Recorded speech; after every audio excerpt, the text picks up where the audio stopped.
I guess the first point that we agreed to discuss is to what extent does identity shape your dating experience, and how does this relate to the male loneliness epidemic?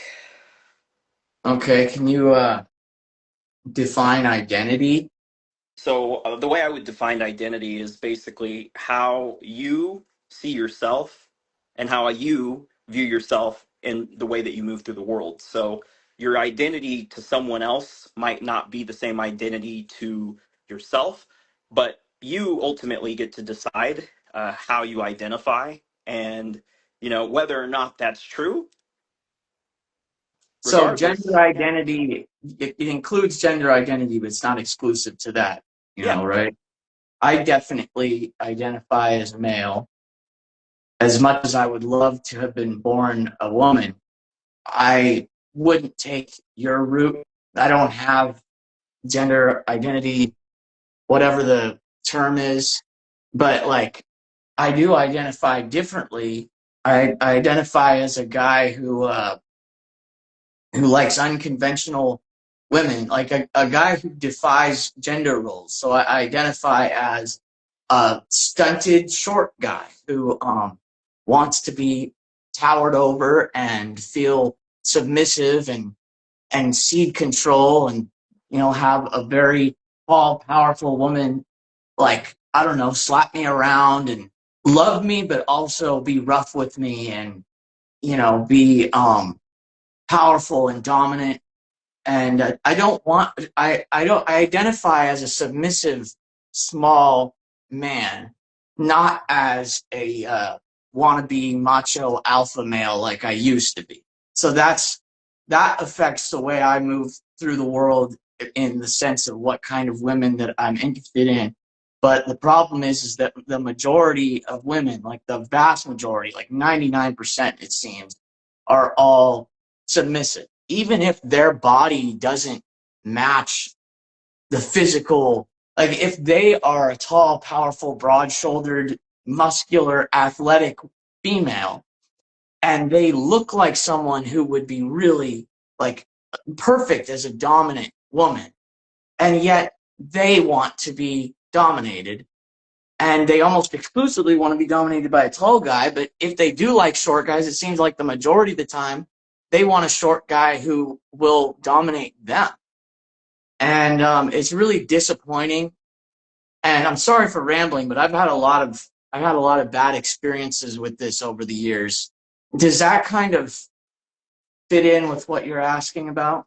it does. And I completely can relate because, yeah, I've had a lot of bad experiences too.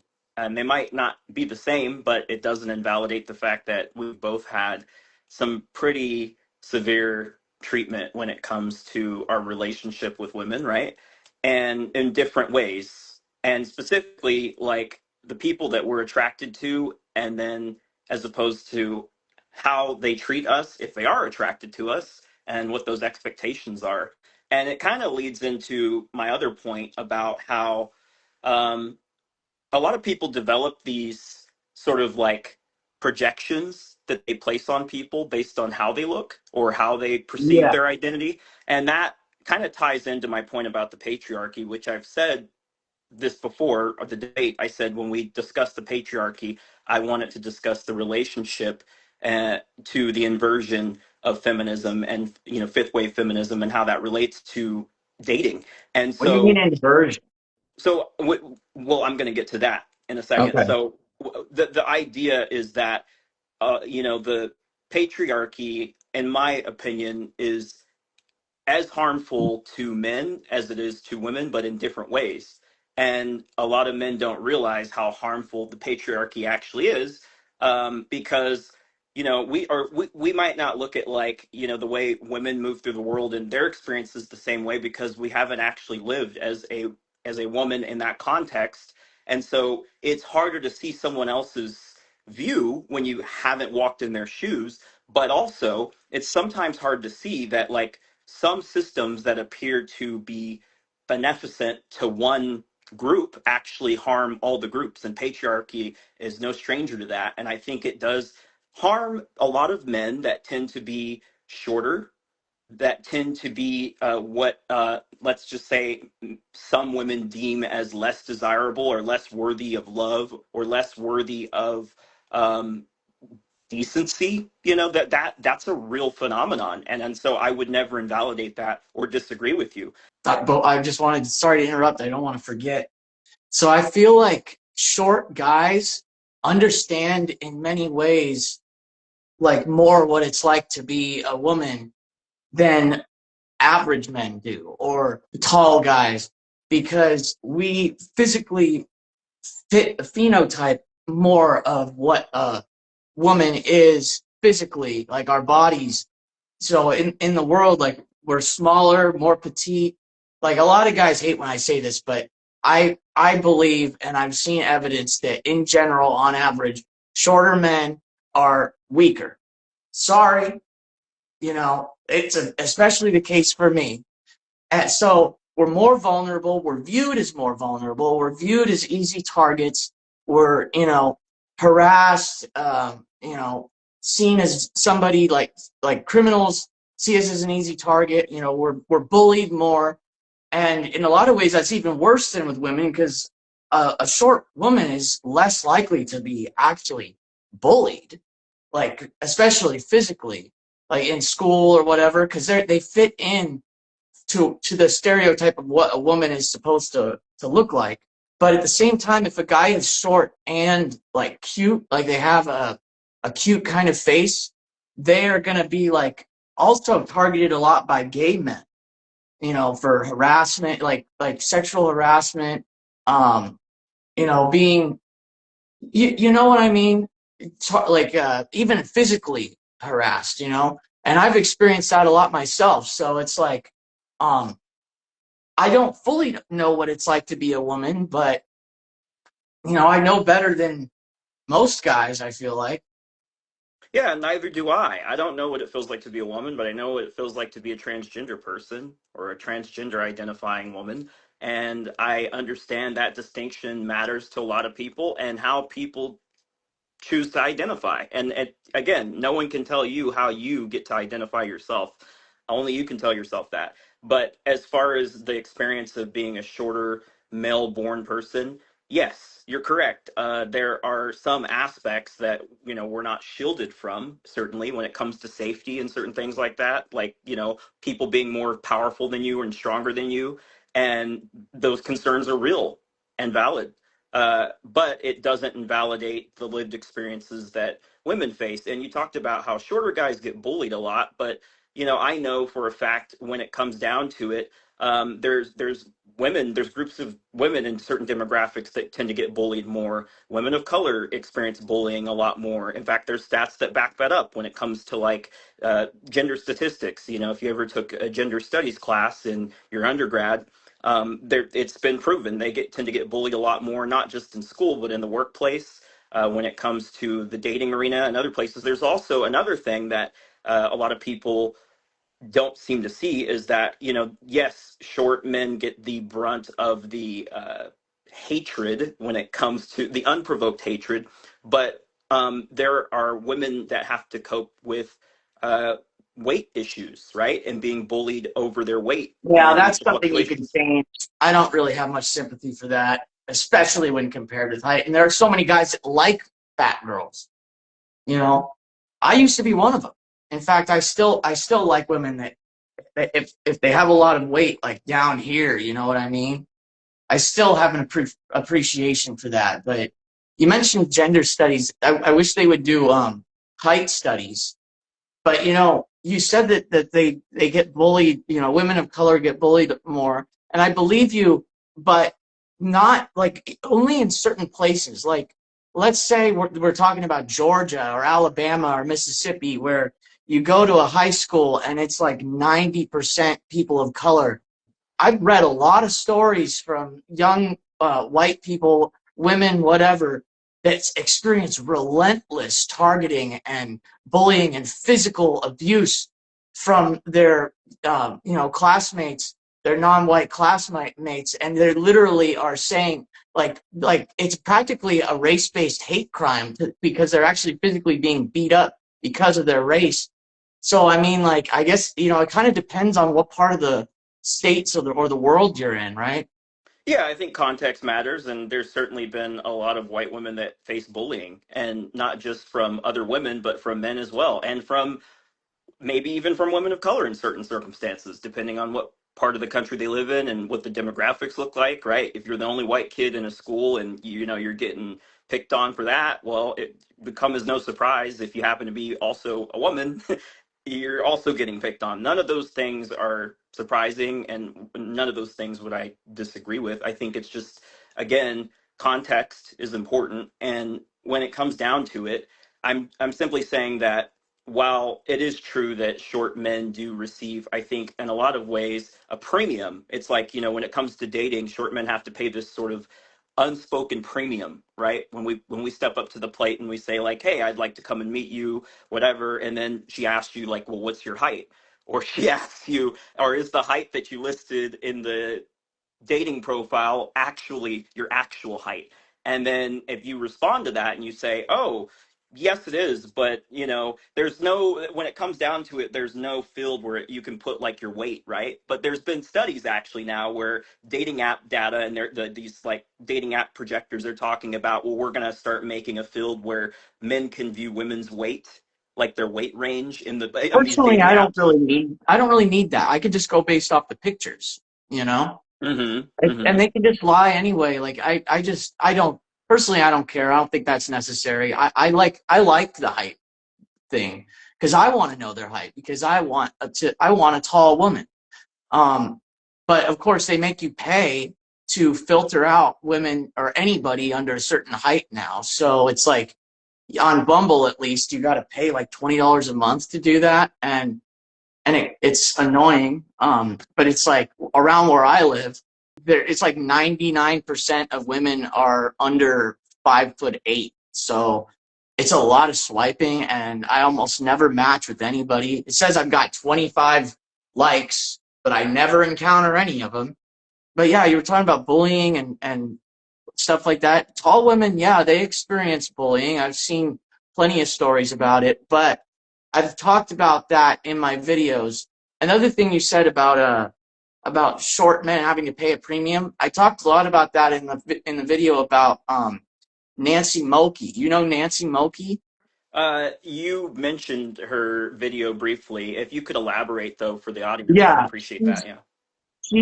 she's like almost the same age as me. She's like 1 year younger. I think she's 28 or something. But she was on My Giant Life back in 2015, and she's 6'10", and she became a basketball player, and she got famous on that show. She grew up in a mansion, like most tall women that I've noticed, grew up very wealthy because there's a lot of generational um, privilege and advantage that gets passed on and compounded over the generations. And yes, she got made fun of and stuff, but the reality is that like when you tower over everyone like that and look down on them, like the people that are bullying you, they're going to be taking a big risk, like looking up, ha ha ha, you're so tall. Meanwhile, they're wondering if they're going to get slapped around by this person. So there's a lot of disincentive to bully someone like that. And I do believe that if they were a short man, it would be more common because people feel that there's less risk to, they like to take advantage of somebody that is puny and inferior and that they feel is no threat. Because a tall woman is absolutely a threat to a petite woman. And it seems like it's other women that are bullying these tall women the most. Now, if it's a man making fun of them, that's a bit of a different story. That's very hurtful, and that sucks. But I feel like the reason a man would make fun of a tall woman is because she makes him feel emasculated and insecure. Because I've been there, but I've never made fun of a tall woman before. But I totally understand the mindset of a man doing that. But you got to realize if you're a tall woman and you're getting made fun of by a man, they're just jealous, you know? The other Yeah. women, they're not jealous, but you can Yeah. you can beat them up if you want to. Of course, you'll get in trouble, but still, you could just intimidate them and be like, "Yeah, you better watch out," something like that. So there's a So lot more confidence involved when you are towering over people. I agree. And I guess my question to you then, to clarify, is it a mismatch in the attraction that you have for tall women and their attraction to you, or is it a mismatch in the expectations as a society that women tend to hold towards short men as opposed to men of average height or taller? I've noticed that it's like anytime I'm online and I see a woman claiming that she is open to shorter men or she likes them, it's almost always them saying, like, oh, I just care more about personality. It's not like, oh, I'm actually more physically attracted to a short guy like it is for me with tall women, which when I was 19 and I snapped and became this way and started like wishing I was shorter, liking being small, wanting to be with a tall, powerful woman, I thought there must be women out there that had a similar, like, parallel experience to me, that just kind of snapped and started to like the opposite of what women conventionally like. Because if I went through this, then at least some of them must have gone through that. Little did I come to realize that I think that the amount of anguish and mental suffering that I went through that drove me to this point is something that just women in general just don't experience, because like you have to go through some serious hell in your brain of insane levels of insecurity and inferiority complex to get to that point where you you become something unnatural. And the reality is that women, um like they don't reach that level because they always seem to have options. Like even ones that are really, like, even super tall women, obviously they got millions of guys like me that are interested in being with them.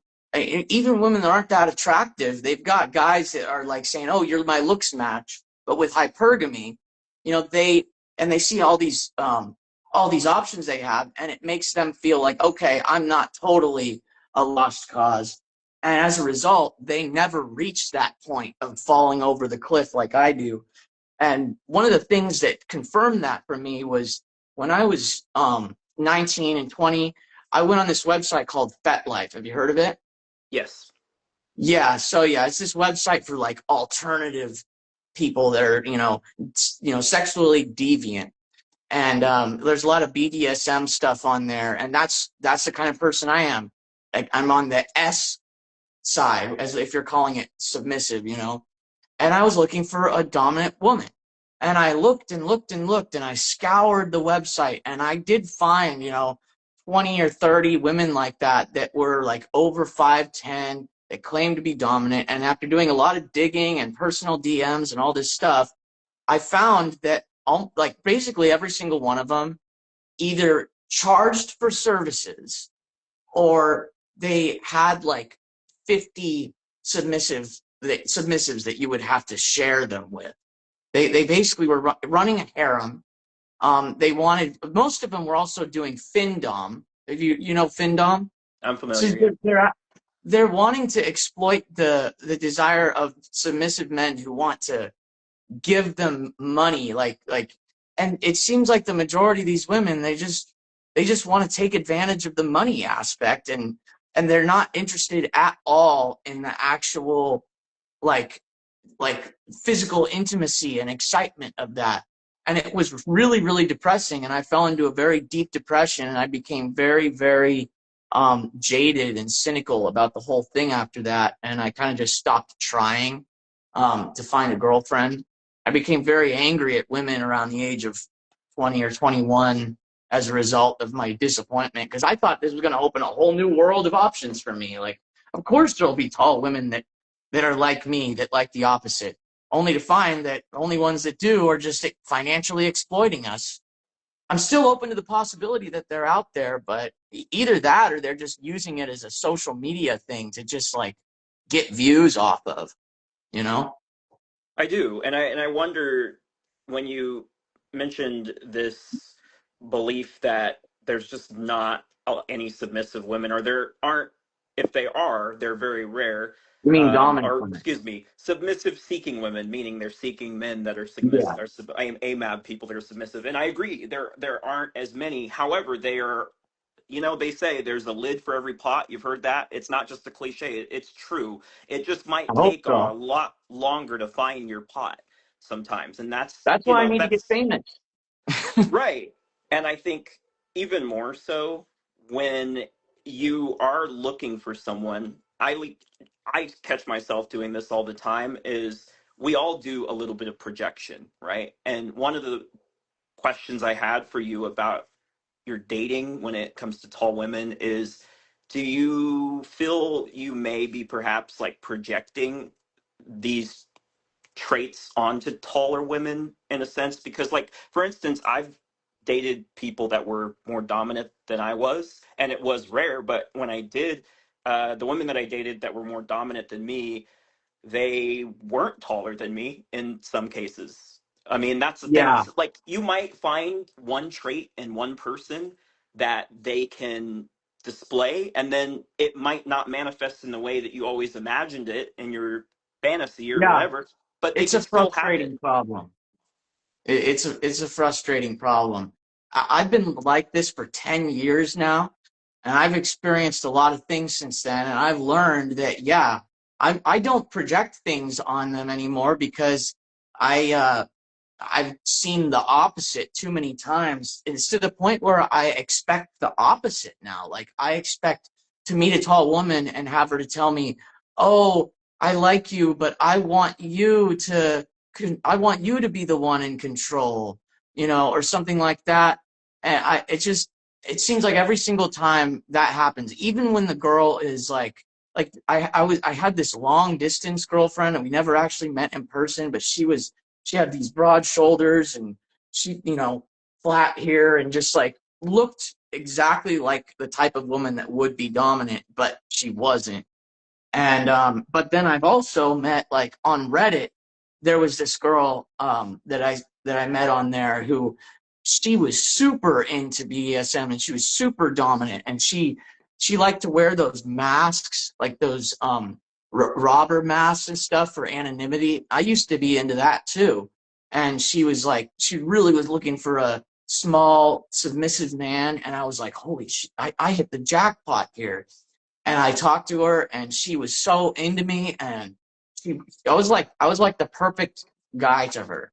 And she lived in Oakland, which is like an hour away. And I went down there and I visited her and I spent the night and I was disappointed to find that she was only like, I don't know, that much taller than me. But, other than that, she had the kind of body on a woman that I used to really like. Like, really, like wide hips, thick, curvaceous type of girl. She was a white girl. And, but like I was going through, and I still am going through this low libido issue. And I was also getting over an addiction at that time. And she was really nice. She gave me a bunch of free stuff. I'm not going to say exactly what she gave me for legal reasons, but like we had fun. But I was not able to satisfy her because I wasn't able to get excited enough. And this is why I don't settle for someone who doesn't meet those physical needs. Like I feel like I can like be okay with being a switch, switching back and forth between submissive and dominant if I meet a really tall woman and she insists on that. But I can't settle for someone who is dominant but um like doesn't fit the physical aspect because it just doesn't work for me, you know?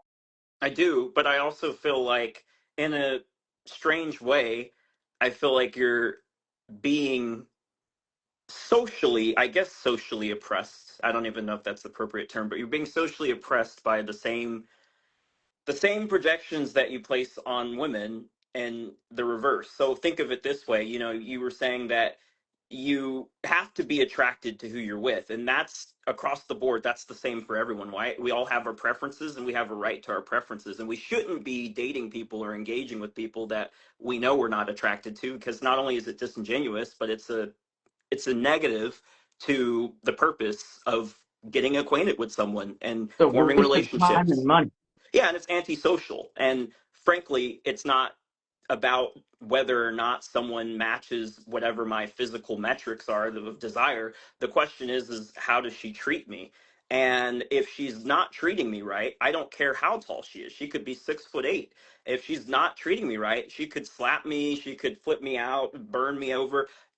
If she's not treating me like a human being, then it doesn't matter. And the thing is that, I mean, I'm not trying to tell you like, oh, you need to lower your standards.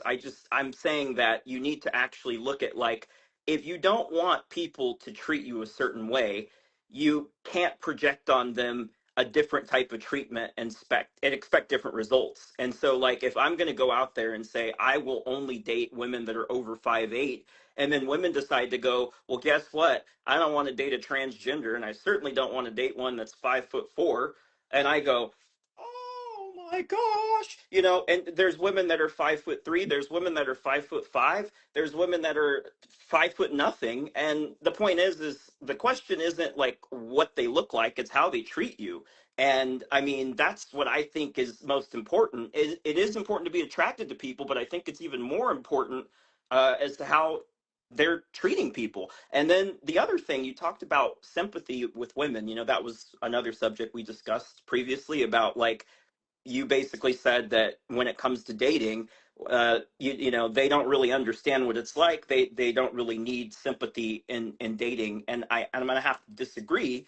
I would say that everybody deserves sympathy within the right context. And so I don't know. I guess like if we're gonna go out and project all of these qualifiers on women, if we're woman attracted and we're putting out all these qualifiers, then don't you think it's more than reasonable for them to disqualify us by their own respective qualifiers?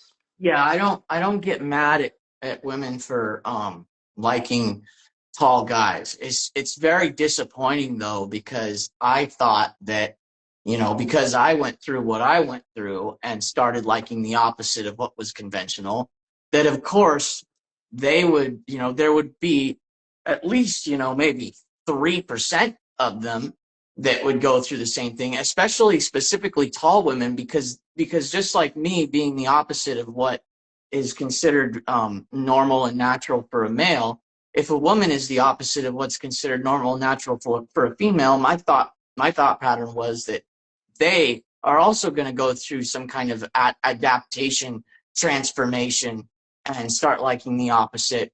But the reality is that like it takes a lot of suffering to reach that point, and a lot of just feeling completely worthless and insecure and inferior. And when someone never like goes through that to such a degree, they never reach that point. So they continue on the path that I was on, which is trying to gym max, trying to wear lifts and do all these things to try and maximize my height and like make up for being short. And it seems like I just got pushed too far, and it pushed me to this point.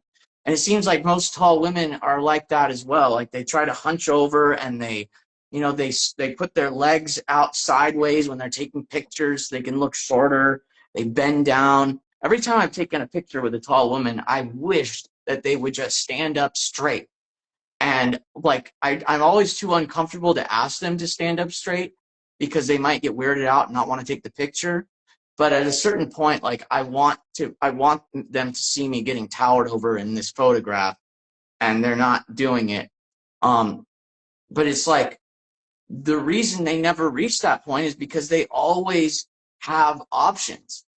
And like, so they're not experiencing that same level of being dejected by society and by men.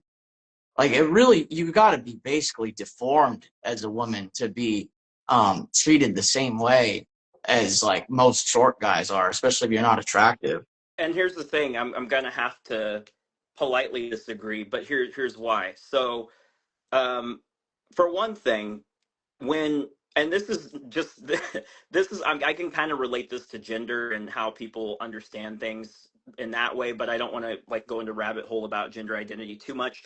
But to your point, when it comes to like we could say somebody who's not of the same sex, they tend to view the problems of the other or the opposite sex, as people use that terminology, and rationalize it through the most extreme of the other end. So when you think of like when you'll hear women online say this sometimes of like, oh, it's not that hard for guys to get a date or whatever, but like a lot of times they're seeing it through the lens of a guy who they would want to go on a date with, right? They see it, they Yeah, project the it through the guy who lens. has all the options. Yeah, a guy who can go cheat with your best friend and sleep with your mom and also your boss and all that. Like they see it through that lens, but they also don't realize that it's not always like the extreme. And I think a lot of men do the same thing where they're like, oh, everything is just so easy. It would just be like this really attractive woman, who's got it all going on, and she's really smart, and she's really, she's got all these resources and all these orbiters, all these men who would just love to be with her. And not every woman's experience is like that. Lived experience is not a monolith. And also, I think there's a lot of crossover that sometimes you don't see. I know personally one of the reasons that, like, my shift, what kind of caused my personal shift from going from like what would be considered a person that was pretty sexless and didn't date people at all and kind of antisocial, was that I made a lot of women friends. I have a lot of friends that happen to be women, and hearing their experiences. And it's not all, gumdrops and roses for everybody. And to your other point about like sympathy, I think, and this is coming from somebody who I consider myself pretty pansexual, pretty open to all genders and dating. I think a narcissistic man and a narcissistic woman are a lot closer to each other on the spectrum of toxicity than your average woman or your average empath woman and your average empath man who have some level of empathy for another person. I think that it's not so much at scale in the aggregate of like a gender scale as it is of like a desirability scale. So if you're a desirable person, yeah, you do get a lot of options. But I'm saying it's the same. A man who is 6'4" and attractive and handsome and blue eyes or whatever, right? He's not going to be able to relate to our experience as much as a woman who maybe doesn't fit all the stereotypical qualifiers. You might be surprised, a woman who has been uh, marginalized, or a woman who has faced some forms of hardship in her life, or maybe she didn't grow up wealthy, maybe she grew up poor. She might be able to relate to us when it comes to social politics a lot more than you think, than that tall, handsome guy that was born with a silver spoon, tall, blue eyes, blonde hair, whatever. Every girl wants him. He's probably not going to be able to relate to you that much. Yeah. Well, you're familiar with the concept of hypergamy, right? Yes. So that's where this whole thing comes from. And there are a couple examples that I thought of. One of them was related to the empath term you brought up. That's all, that what I'll talk about second. But there's one example, Shelby. Shelby exists and makes things. I just made a video on her, Crash Out. She victim blamed all of men's problems on like every lonely man. It's all his fault that he's lonely and that he makes women feel unsafe and that's the reason they don't want him. And then she went on to hypocritically say that how can you expect a woman to want you when you're 5'7" and balding and stuff like that. So she tried to make it about personality and then made it about how the guy physically looks, talking about things that he can't change about himself, and then showed the actual in real time the aspect of the halo effect, which has been proven that women like associate positive personality traits more towards people that they find more attractive, and that was clearly demonstrated there. And the fact is that Shelby is probably like a below average attractiveness woman. She's not fat, but she's not pretty. She's not sexually attractive, at least to most men.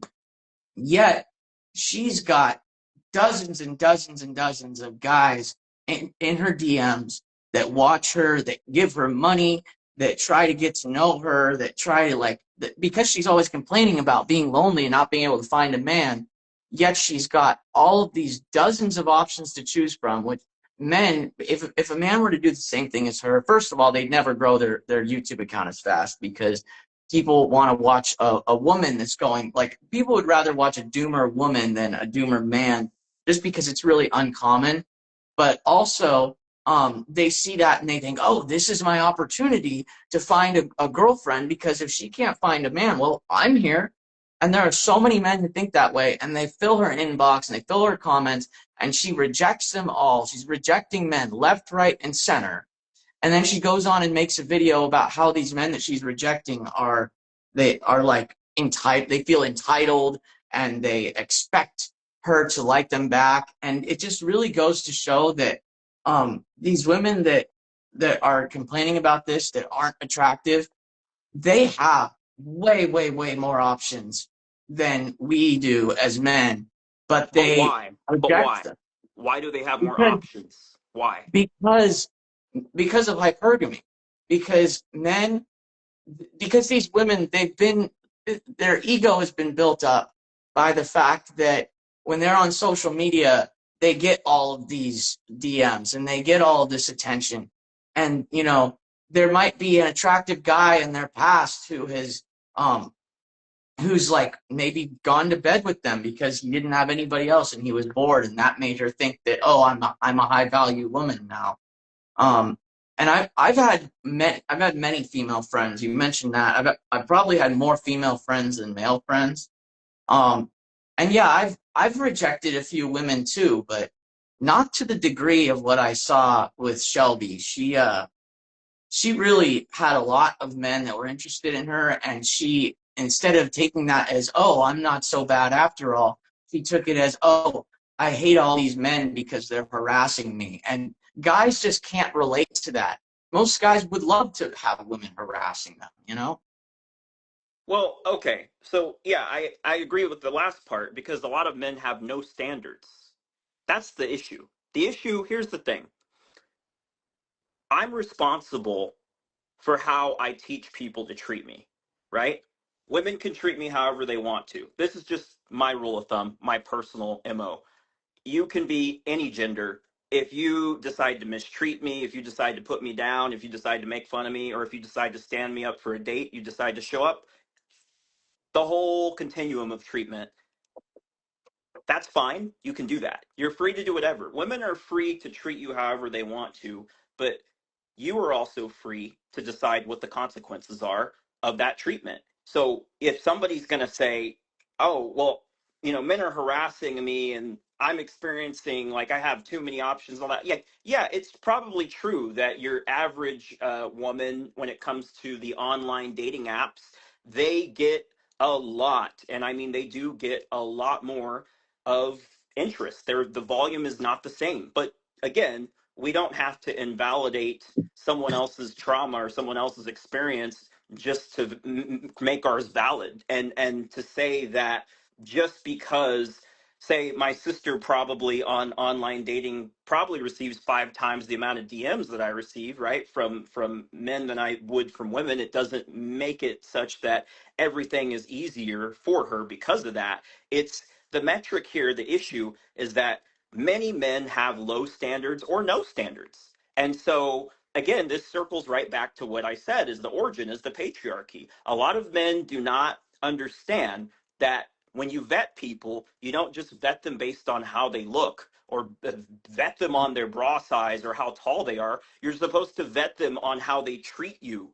And if you allow people into your life that mistreat you, regardless of their gender, that's on you. So I'm not saying that women have the same experience as men on average. No, they absolutely don't, and I don't think they think that they do. I just think that in general, it's on us to control how we allow people to treat us. And so if you allow, say, a 5'10" woman into your life or a 5'11" woman into your life who maybe doesn't treat you that well, but hey, guess what? She fits all the qualifiers and she looks really good. And hey, she'll beat me up a little bit. She's dominant. Um, you know, in the end, if she goes and cheats on you with your friend or whatever, yeah, like you can be mad about it, but you can't be mad about the process, because at the end of the day, you chose someone based on that. And I'm not saying that it's all about like just personality. I do believe people should have standards, but again, how you allow people to treat you should be the primary metric with who gets to be in your life, who gets to be your friend, who gets to be your partner, all of that. And so if men did that more, maybe men would get better treatment. But then again, that goes back to the patriarchy. If you're choosing people based on their height or based on their weight or based on their looks, and then you're mad because you're disqualified by that same metric, because that's what happens in the aggregate is, it's the whole, like the proverb, you get judged by the same meter that you measure people by, and it sucks, but that's just how things work. And so I think for anything, for what it's worth, if we could somehow maybe dismantle the patriarchy by maybe having standards, maybe vetting women based on how they treat us, and maybe actually like thinking about like, well, hey, yeah, I do like to be kinky with people in this way. I do like to be submissive. I do like these things, but I don't want to have it with a woman who happens to be 6 foot, who also is disrespectful to me or makes fun of me behind my back or is embarrassed to be seen with me in public and doesn't want me to meet her dad. You get to decide all of those things. That's all I'm trying to say. Does that make sense? Well, personally, I don't think any like change to patriarchy, like I don't think any broad societal systemic change is going to change how women think on an individual level. Like I care about how I'm treated as far as like this one time, this 6'1" girl that I dated a little bit. I won't tell the full story. I'll save that for a video, but she like demeaned me because she wanted me to get just give up on my business and get a regular job. And I told her I'd rather die.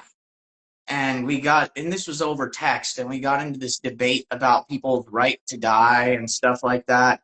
And she like said like, "Oh, do I need to call a crisis center?" And I actually was taken away in the middle of the night one time back in 2020, with against my will. My right to own a firearm was revoked for 5 years, and it was a traumatic experience. And I believe that that should be illegal. Like you shouldn't be able to do that to somebody. Like I just decided to talk to her however I felt. I just say however I felt about anything, because she wasn't giving it up to me. She wasn't being what do you call it, affectionate in any way.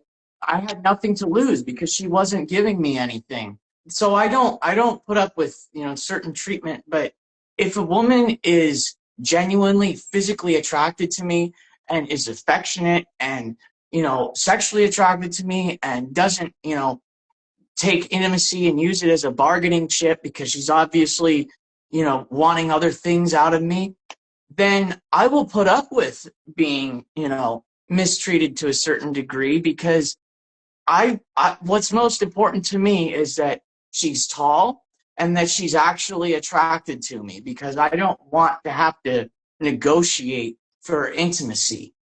What else did you say? I said dismantling the patriarchy is actually the goal here, because at the end of the day, we are harmed by the patriarchy as much as people that are born with two X chromosomes. If we are harmed, if as much, in different ways. And I'm not saying that as much is equal. We don't have to do false equivalence, but we need to acknowledge that the patriarchy is harmful to male-born people as much as it is to women. And I think that the difference is a lot of men don't see how harmful the patriarchy is to them. You talked earlier about how there's sort of these projections that you feel like women project on us, right? Of if we're a certain height, we can't be a certain way. And then even when it comes to being dominated, right? Like there's an expectation that you have to be dominant. And, there's a lot of those projections are actually rooted in patriarchal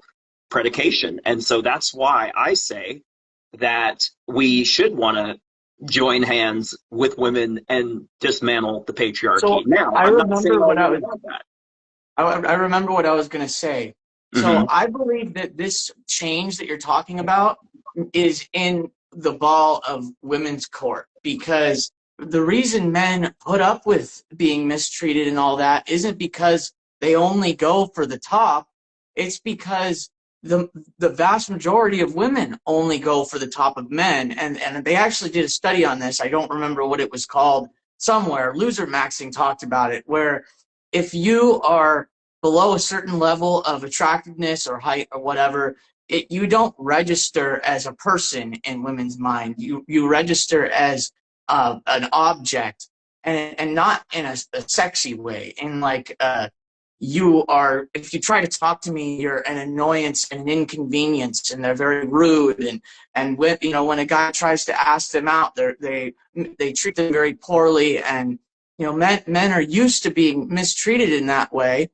And when anybody but the person that they want, messages them on social media or whatever, you get ignored, you get blocked, you get very rude treatment.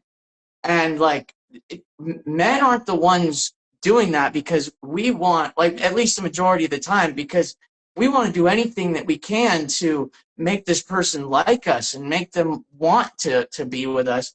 Whereas most women, especially if you're not tall, will just see you as an obnoxious annoyance or somebody who's going to become a stalker. So it's like they treat us that way because they know they can, because they have all of the negotiating power, they've got all the leverage, they've got all of the value in their hands, and they know it because they know they have all these options. They're like, oh well, if you're not going to do this, that, and this for me, if you're not going to pay for everything, if you're not going to wait on me hand and foot and put up with all kinds of abuse, well then I'll just go off to this more attractive guy because I have that option. And what option do you have? None? Oh, well, too bad. You better put up with it. So it's like, I feel like women need to like be more like human and decent and, kind and understanding. Okay. So, a couple things. So, dating is getting weird these days, and I don't want to like go back and forth on the timeline about when it comes to like women's rights, but I do want to bring that up because you did talk about how the fact of the matter is that women in today have much more social power when we talk about social dynamics, and that may be true in certain contexts. But when we think about it, let's go and let's discuss women's rights, for instance, right? Do you happen to know? And I wouldn't expect you to know this; it's a rhetorical question. But do you know when women were first allowed to have their own credit cards? Which decade? 1960s. No. If you had to guess which decade women were allowed to finally have their own credit cards without having a man sign for them or their husband or their father, take a guess. If you had a year. Either the 60s or 70s. Yeah, it was actually in the 70s. It was in the mid 70s that women were first allowed to use a credit card. Now, when you think about that, and then you think about women's suffrage, right, when they were first actually allowed to vote, right? You probably recall when that was, right? Thereof, the timeline, right? 1919.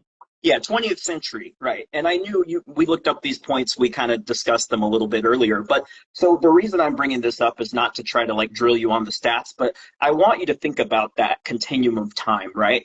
And imagine for a moment that, let's say you were born a woman. If you could, imagine if you could. And I'm not saying you will be able to or that we can, but just imagine for a moment you and I were both born with two X chromosomes, okay? So now imagine that our mother had to actually wait to get a credit card signature from her father or from her husband. I mean, my mom, who was born in the 50s, she actually got fired from her job when she got pregnant with my older sister. And it was legal, and it was legal for them to do that. And actually her coworkers were like, yeah, that was so stupid for you to get pregnant, even though she was with my dad already and they were already a thing and it was official, but it was still like a big deal on her, and it weighed on her. And it's like she felt like, I'm responsible for this pregnancy.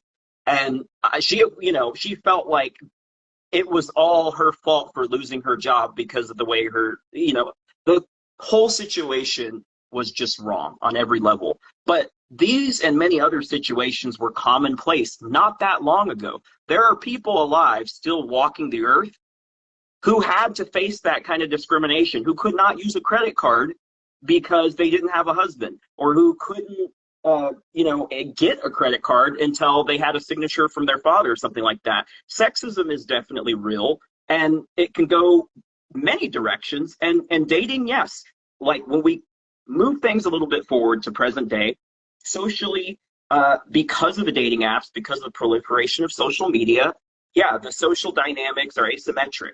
Men, on average, do not have the same amount of options. They don't have the same breadth of options.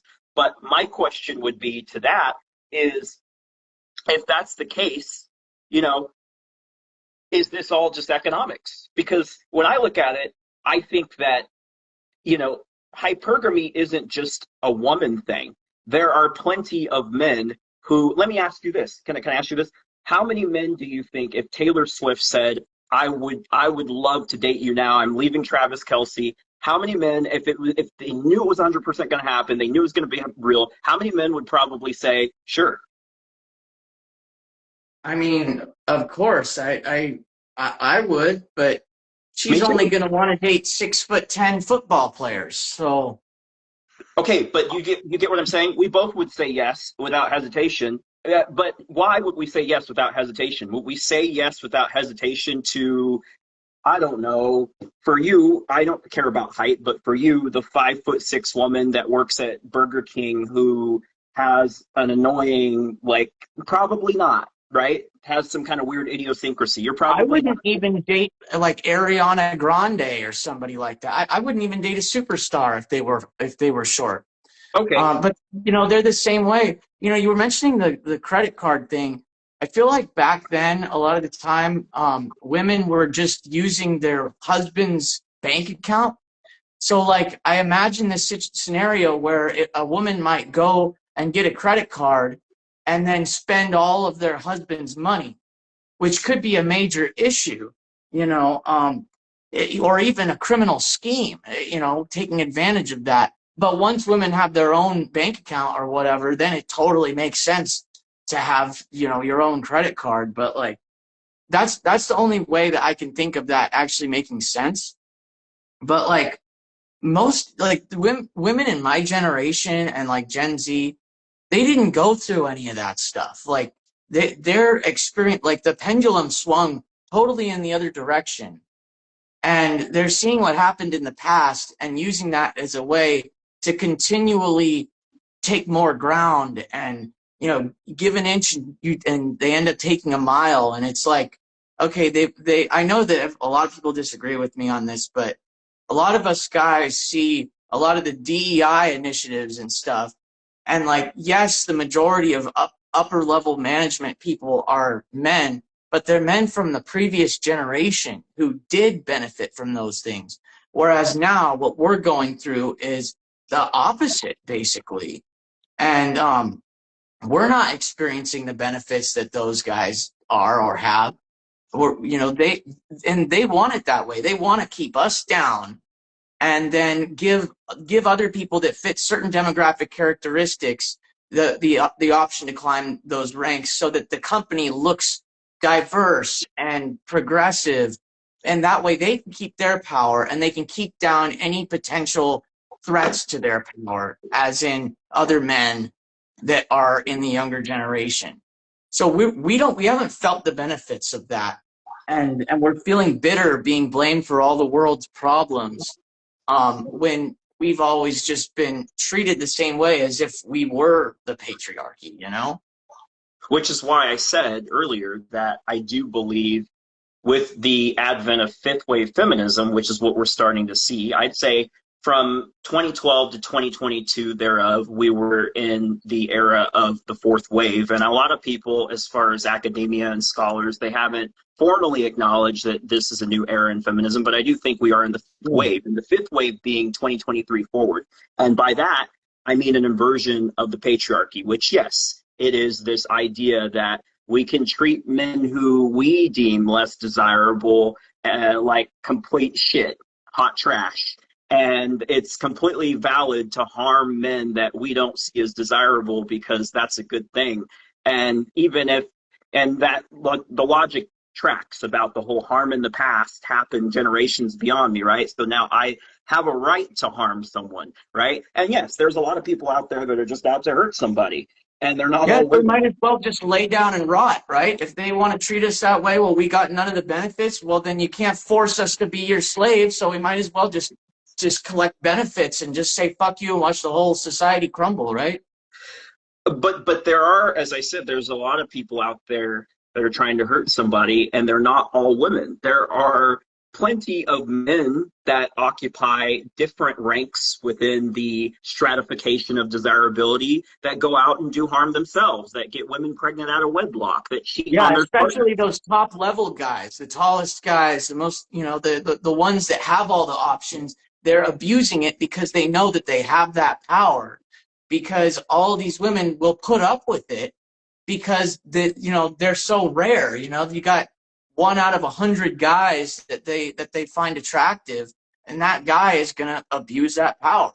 You know. Sure, but regardless of the gender of whoever you date, I've dated people of all genders, and I can tell you that you get to decide how people treat you. That's the point. And that's the thing. If we want to fix this, the only way to correct behavior is by consequence of action. So if somebody decides that, oh, I'm going on a date with Chad Maxing, and because he's 5'3.5", I'm going to stand him up, or I'm going to ghost him, or I'm going to tell him I won't give him my phone number, but I would give it to this guy who's 6'6", and I would do this and I would do that. We accept that. We accept that different people treat different people differently, and you have a right to treat me however you want to treat me, but I also have a right to decide how to react to that. And my reaction is like I said, only men can fix this problem of male loneliness. It goes back to them. Only you can go to therapy. Only you can make meaningful friendships, that that support that a lot of men talk about, like we're not getting that communal support that women often get. Why? Because women have been cultivating it since elementary school. Some of these things with patriarchy, we really have to refrain from parsing it into this gender-based sort of distinction where somehow someone who was born with two X chromosomes, somehow they're just saved and shielded of all these like social ills and obstacles and troubles. It doesn't work that way. And even if there are some gaping differences that we're seeing, if we want to fix this, if male born people want to fix this, the best way to fix it is, again, having standards. Number one, you gatekeeping how people treat you. You don't have to gatekeep people from social access in society to gatekeep how they treat you.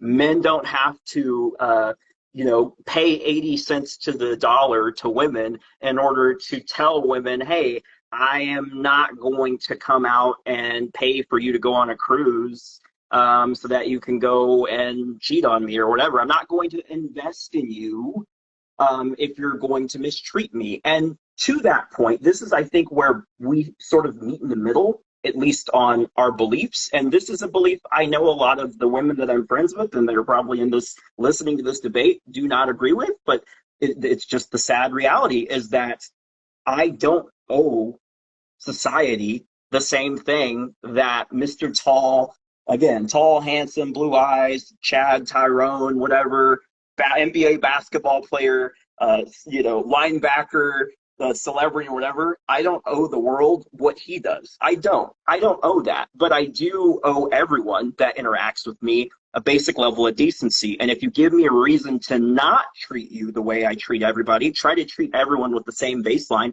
give me a reason not to, and I won't treat you the same. I get the right to treat some women better than others because some women treat me better than others.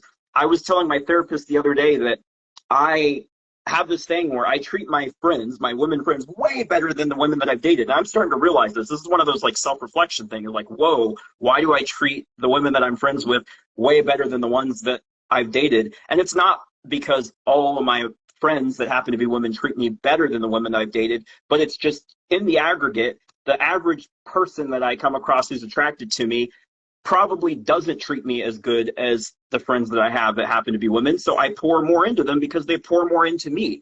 And so, yes, you can only treat people as good as they treat you, but you also aren't obliged to this.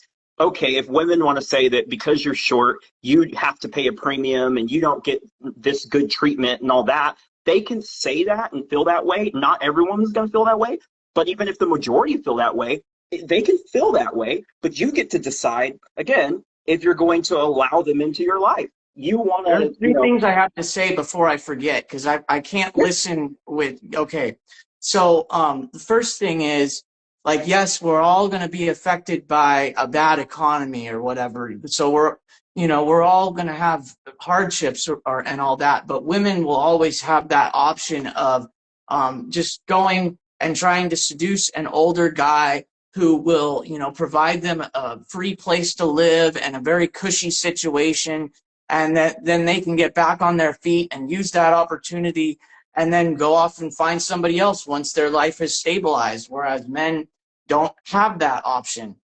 And then the other thing I was going to say is that, women need to be held accountable in this situation, especially since the reality of it is that, like, the reason why a lot of these men don't, like, have the standards that you think about, how people treat them, is because if they did, then they would basically have no options at all. Because it's like, okay, they get treated badly the majority of the time, and they have to put up with it. Otherwise, they're just going to basically be alone. And in that situation, I think, yeah, it's probably better just to be alone, because if the only people you've ever encountered, the only women you've ever encountered treat you that way because they see you as, inferior and someone that's a step down, that someone they're settling for, and that's all you ever encounter because they have that expectation of being with the superior man, then, like, there's no point in trying, because, like, that's just what's gonna happen. So as much as we try to fix ourselves and do all this stuff, the only logical conclusion to come to is just to give up, you know? I think that that might be something that some men consider the best option when it comes to this male loneliness epidemic. It is better to be alone than to be mistreated. I will agree with you. But I also think that sometimes you're missing out on amazing friendships, amazing connections, and amazing things when we assume that the entirety or even the majority of one demographic behaves in a certain way just because of the sociology of it. Like, I recognize that, yes, for many men, being alone might be better. And here's what I would rather hear. I would rather hear about a man being lonely and being alone and not harming any women, as opposed to a man who is going out to hurt women actively. Even if he is tall and handsome and attractive, I think he's, still better than the guy who goes out and actively harms women, and because he can get away with it. I think it's better to be that lonely person. Not saying loneliness is good, but I'm saying that sometimes you are better off alone than in a toxic relationship. But again, this is the case for everyone of every gender. Which is why I'm always circling back to this point about you get to decide how people treat you. You can't decide if people mistreat you, but you can decide how they get to treat you and what you tolerate in your life. And so I don't think that loneliness is the end destination for every man. But here's what I will say. If men continue to lack standards, if men continue to play into the hypergamy by letting women that mistreat them have access to their energy, not because not everything's about money. It's time, emotional content, right? Paying attention to someone who doesn't really care about your time or doesn't really value it, which is very common. Again, Yeah.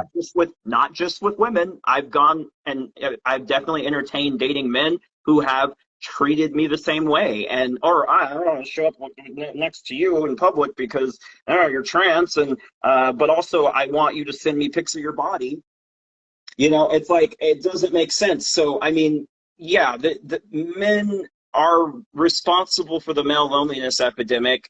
They can control it, but the distinction that I'm trying to say here is again, men are not responsible for women mistreating them. Men are responsible for how they allow women to treat them that are in their lives. And so it, people are going to be shitty. People are just going to be shitty sometimes. And guess what? They get to learn how not to fuck with you and how not to treat you. That's what I think. So, yeah.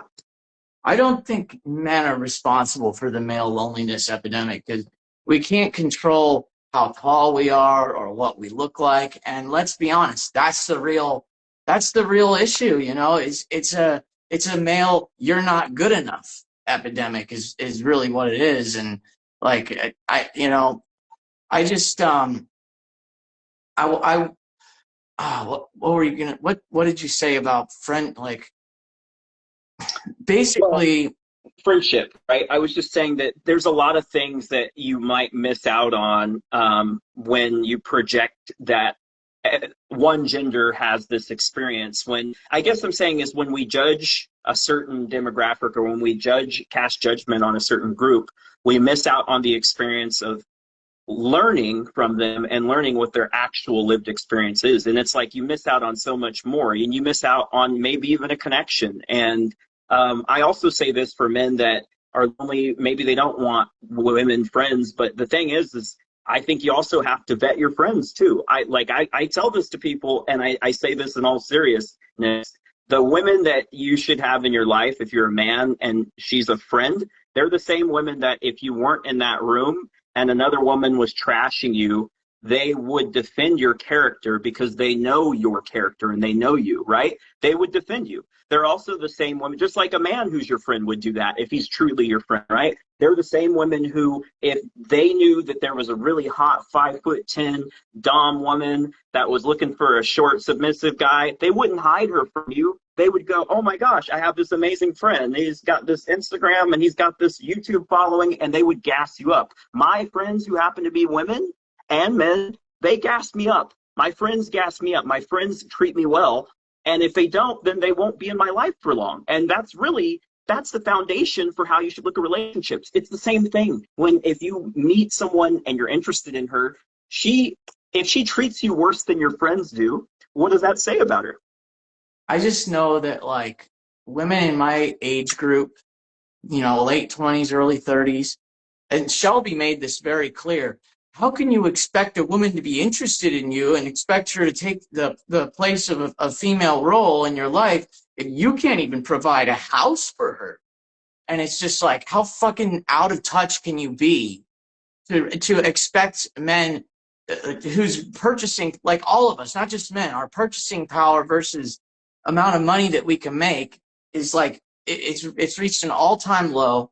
You know, nobody, like the only time you're going to be able to provide to satisfy them to the level that they expect is if you get extremely lucky and practically like win the lottery when it comes to your outcomes in life.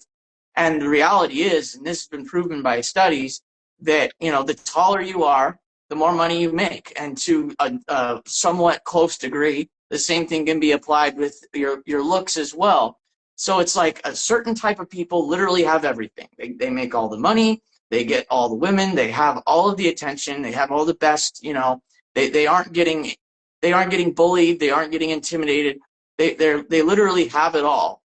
And it's like, but they expect the same thing out of guys who have all the disadvantages rather than the advantages.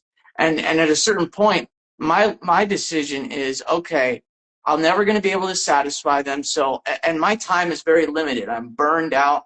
I live in a small-ish town, you know, a close nearby town, 20 minutes away, you know, has a decent number of people, but like, it's like I don't live in an urban area. There aren't that many women to choose from. And like, so what I decided to do is just focus on my life. And the reality is if I just worked a basic 9 to 5 and I made like 60 or 70K a year, that still wouldn't be good enough. They would look at that and think, oh, you're a boring loser. And the only way it would be good enough is if I was 6'5". So it's like, okay, I give up on that. There's no point in working in 9 to 5. I'll never be able to buy a house anyway. A woman will never be interested in me. The only choice I have is to try and get famous on the internet and be like one of these influencers or whatever, and start my own business and make money on my own. And then if I can succeed in that, I'll be cool enough and interesting enough and make enough money. Like even I won't even have to, even if I just make as much money as I did in a 9 to 5, and it was also famous and also had this cool, interesting career, that would be enough to satisfy them. But like, so if I'm not able to achieve that, there's no point. Like, there's no point in trying. There's no point in even making female friends because I don't even have the time to make female. I don't even have the time to make any friends. So all of my time goes into trying to build up my life and my career and make myself into someone worthy that they'd be interested in. And if I can't do it, then it's over. There's like, and I'm just gonna get older and older. I'll lose my hair. I'll lose my looks. And you get one shot, and if you fail, that's it. You're done. So it's kind of just like, if you can get lucky and win the life lottery and satisfy women, then that's good. Give it a try. But by 30 or 35, if you're not there, it's just kind of like, well, now you're just an excess male and you're disposable, and you just kind of just exist at that point. And society wouldn't care if you were dead. So maybe they should stop trying to stop everyone from ending things. Let us not have to exist anymore. Yeah, I understand the sentiment and the rage because like I said, we've walked through each other's shoes at different points in life, right? 10 years ago, I was 29 and I was going through I call it my Saturn return. In other words, it was a cataclysmic part of my life because I was like changing and moving out of this old town that I grew up in that was kind of a podunk town into a larger city that I live in now. And I have to say, there's a lot to be said about like switching locations when it comes to not just like social stuff, but like having a better job. I'm actually earning a lot more than I ever would have earned if I stayed in that little hodunk town. And I'm expressing myself in a way that I never would have been able to around the people that I grew up around. And just because things like that weren't really condoned or allowed. And I guess what I'm saying is you got to live your truth, man. Like, whatever that looks like for you is if whether it's becoming famous on Instagram or becoming an influencer or whatever, live that truth irrespective Yeah, I'm of. stuck here in this house. I can't leave. I made a video about this. It's called I'm a stay-at-home son and not by choice. So I don't have that option. I don't know. What I'm gonna do is I'm gonna go to the Netherlands. I'm gonna spend my saving, probably half my life savings, on a big ass 6-week trip to Montenegro and the Netherlands, the two tallest countries in the world. And just hopefully the women there, from what I've heard, they're a lot more open to guys. They're a lot more interested in guys who have attractive faces rather than height. Maybe I can find something worth living for there, because in America it's just very different. And but yeah, if it doesn't work, I'll have spent half my life savings. And but it's just kind of like, I'm going to go to the red light district. I'm going to experience what I wanted to experience that I'll never get to experience here, even if I have to pay for it. So that's what I'm going to do to mark that off my bucket list. But after that, there's not going to be much left. I mean, my only challenge to that would be for you to be better to yourself. You don't have to go all the way to Denmark or to the Netherlands to the red light district to find a woman who enjoys you and finds you attractive and likes the same things you do or likes different things. And you can add to each other and complement each other. The whole experience, what I was trying to get to at my earlier point is like, it's really true about networking. Like, people do not realize the understated role that networking plays in your social viability. Like, if you have a large network of friends that happen to be women, your odds of meeting a woman that you are attracted to emotionally and physically and all that does increase. And that's why I was saying again is that it's all hope is not lost. It's more about how you move through the world. You have to walk before you run, but you don't have to love yourself before you can be loved. That's something that I've been telling a lot of folks is like this whole therapy speak thing that people are like, well, in order to get, a woman that is, that treats you well, you have to be this height, you have to make this income bracket, you have to have this kind of a job, a career, and you can't have any children, you have to be, and all of those things can be true, but we all as humans, we have very amorphous standards when it comes to people we like. If you see a woman that checks off like 90% of your boxes and there's just one thing that's off about her, you're probably not going to just completely write off meeting her. And the same is for women. Like, you can meet a woman who goes, I like a guy who's shorter. I don't care if he's shorter. Maybe I like guys that are 5'9" or whatever. But guess what? Chadlet Mansing has this like interesting following, and he talks about really cool stuff, and he does XYZ, and I find that intriguing. And like, again, there is a lid for every pot, but sometimes you have to do a little extra. But you don't have to have a whole mountain of wealth or a following. No, you don't. But No. you got to have something. Like I'm pretty extroverted. I've worked with a lot of small businesses with my business ventures, and like so I've talked to so many women that work at these places that I am attracted to, and I've had some bad experiences with them. Like I've asked some of them out, and they laugh in my face. And then I have to worry about, oh, are they going to tell the owner? And then I'm going to like lose business. So I got to worry about that. So I stopped really bothering too much. And then there was this one girl who was my type. She's probably about 5'10" or 5'11". And, she was a little too skinny, but she was very pretty, even though I don't care about face. I'd literally date like an ugly woman if she was tall. Because I can't afford to care about stuff that doesn't really matter that much to me. So it's like, but she was conventionally attractive. And at one point, like she's almost never single. And at one point she was single. And I tried to like express to her that I liked her. And I was able to express to her that I had a crush on her or whatever. And it seemed like she was somewhat interested. But what stopped her is the fact that she wants a guy who has a place that she can live in for free. So she, instead of going for me, who she may have actually been more attracted to, she went for this other guy who had an apartment that she could stay in. So it's like, I'm limited by that. And after that experience, I was just like, what point is there at the age that I'm at to try and get a girlfriend anymore when even if I find someone who likes me, they're going to reject me for someone else who has resources that they can exploit. So at that point I was like, okay, even if they're attracted to me, I still have to have that. So I realized that it's a waste of time. Yeah, but you can't assume that everyone that's out there is as shallow as the next person that you think. This is where I say a lot of people that are dating, they reason from a framework that's like bad faith.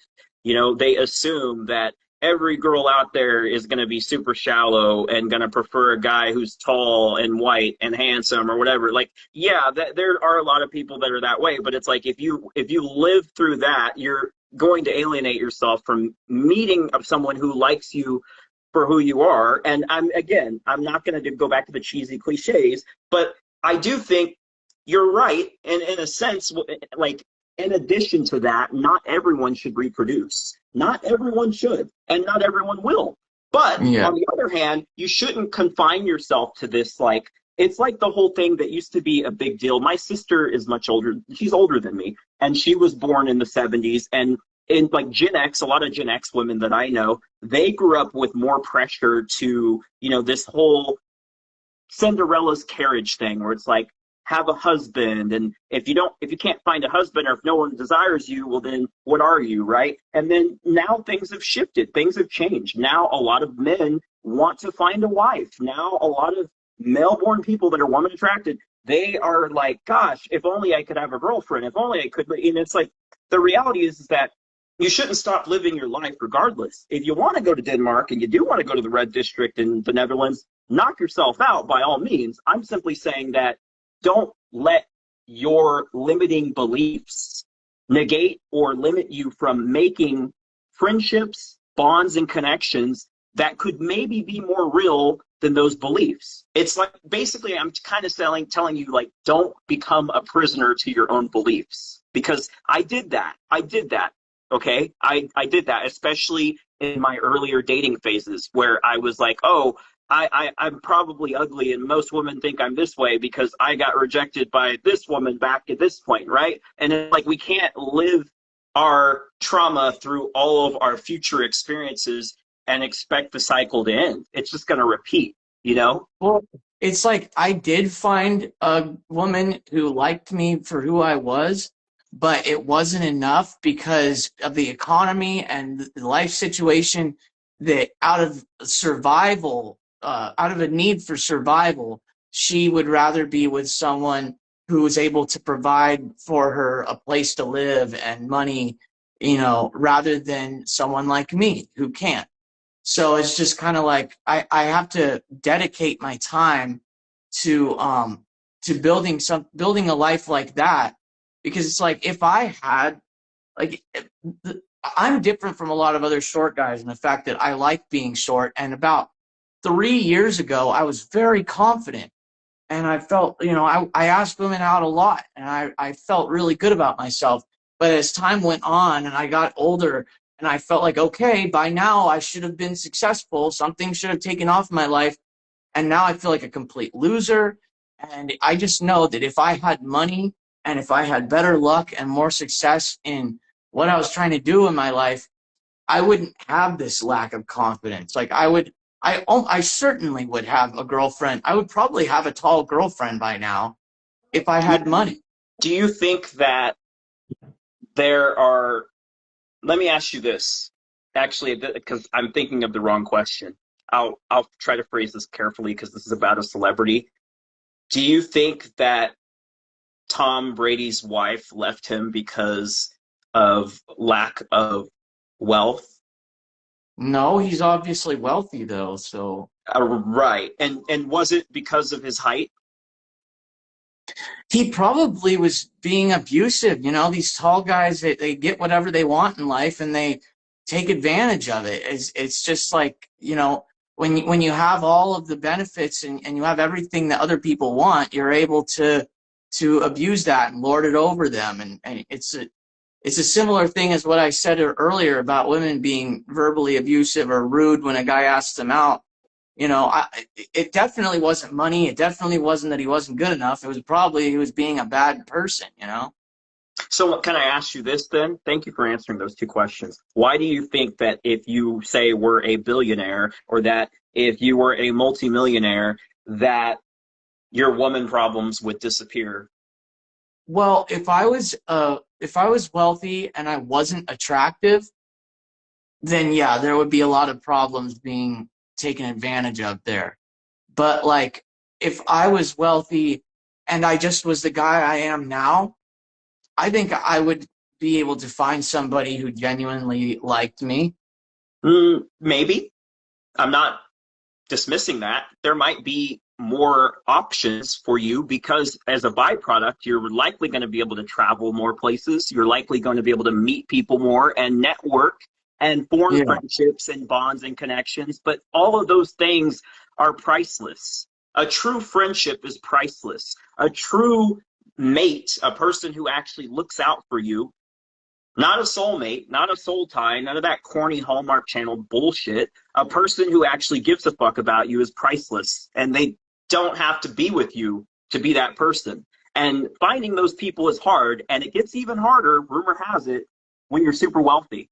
Because when you have wealth, and when you have height, and when you have looks, and when you have all the things that I would argue society projects that women want. I don't think all women want the same things, but I do think many women want similar things. But even if they do want those things, all of those things being had doesn't guarantee that you're not going to get left, that you're not going to get cheated on, that you're not Yeah, which going is to be. which is fine. You can just move on to the next one at that point. Like it's no big deal because you got all these options. I don't get too emotionally attached to people. Like I'm a little bit different than a lot of others in that sense. I just want a woman to like me for my physical appearance. Like I don't care about, you know, them thinking that I'm whatever compatible or all that stuff. I just want them to be like, oh my god, I wanna screw him. You know, that's what I want. Like all that other stuff, because you could easily get all that other stuff. You know, but to find someone who's actually like gonna physically be interested in intimacy with me on a regular basis, that's what I'm looking for. You know. Is this too personal for me to ask? But how many relationships have you had? Like long, serious relationships, girlfriends? I've dated a bunch of people, but I could say that I've had a long distance relationship. We never actually met. But I've dated people. I dated that one 6'1" girl, and she, we never considered it boyfriend girlfriend or anything. So yeah, I have to get going pretty soon. So like, if there's any last things, should wrap it up. Well, I think that we've touched pretty much on all the bases of the main subjects that we wanted to dispute, but I guess I have a closing argument and Okay. whatever you want to say to that. So, my closing argument is that I do believe we are at an evolutionary crossroads for male behavior. And what I'm trying to say, if we isolate historical context, I'm saying that this male loneliness epidemic is being driven solely by male behavior. Remember, a lot of the behavior we're seeing from women, it's a reaction to male behavior. It's a reaction to men flooding their DMs. It's a reaction to men catcalling them on the street. It's a reaction to men doing shitty things. And so the question I think we have to ask is, if this is so, what survival strategy do you feel maximizes your personal well-being and finding a connection? Well, I believe that the men's behavior is a reaction to women's behavior. So you think it's one way, I think it's the other way. I mean, it could be a circular thing, but I think that it's men who are reacting because, as you know, throughout history, even though women had less rights in the past, they hold the leverage, and they hold the negotiating power when it comes to, accepting a man into their life, more so now than in the past. So as a result of that, they're able to hold the cards in a sense more. But my reaction would be like, just like when workers are going on strike to try and build a union, or they built a union and they're trying to negotiate collective bargaining or whatever. So they, refuse to work, and they step back and remove themselves from society and from productivity. And I feel like that's what men need to do, is like just try to stop caring about trying to find a girlfriend or a relationship. That's basically what I've done. And one of my first videos on my channel was, I'm a 28-year-old virgin and why I stopped caring. So if we all just kind of stop trying, stop asking women out, stop putting effort into it, they're all going to collectively wonder what the hell happened. And then maybe they'll start putting more effort into asking guys out more. Or, of course, they're probably just going to ask Chads out. But, we can just live our lives and just make that no longer a priority, you know? Okay. Well, hey, thanks for taking out your time to debate me. I think it was a very productive debate. I love having different views on and getting different perspectives and learning about people and their backstory. And I can't wait to post this on both of our YouTubes. And yeah, Yeah, I wish that I would have taken my ADHD meds for this, but I did the best I could without them. yeah, it was a pleasure having you, Chadlet Maxing. Thanks Hmm. everybody, and thanks everybody who tuned in and watched. I know it's been a while. I've taken a social media hiatus, or rather, I've been sent on one, thanks to Instagram censorship. But we won't get into that. Um, yeah, so everybody have a good rest of your evening, and Chadlet Maxing, top of the Follow night. me on YouTube and TikTok and Instagram. Right on. All right. All right. Thanks. See ya. Bye bye.